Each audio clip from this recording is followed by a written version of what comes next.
pag-usapan naman natin ang last Episode. which is sa ginawa natin ay Jazz. Jazz.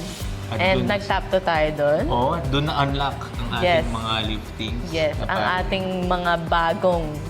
Doon na-unlock si Lipad Queen na tinatawag natin ngayon. Si Denise. At syempre, hindi ka makamove on doon, di ba?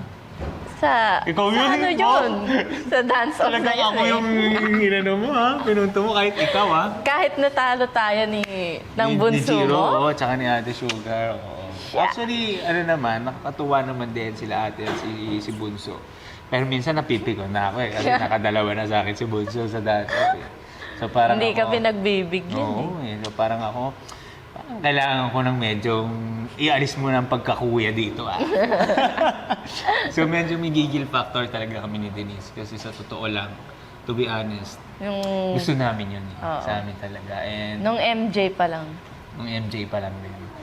Eh, sabi ko naman sa kanya, at least, doon tayo. Oo, Kahit nag-top papaano. two. Oo, maganda yung material na ginawa natin and I think mas importante naman yun.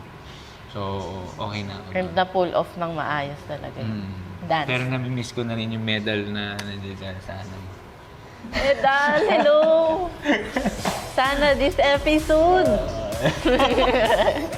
So, I think naman, mas nakapagpalakas din sa amin din. Mas Yes. nakapagtanggal din ng pressure, I guess. Kasi parang, yun naman din yung isa sa reason na ayaw namin pa rin pumasok.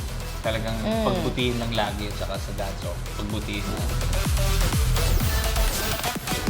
Stars on the floor.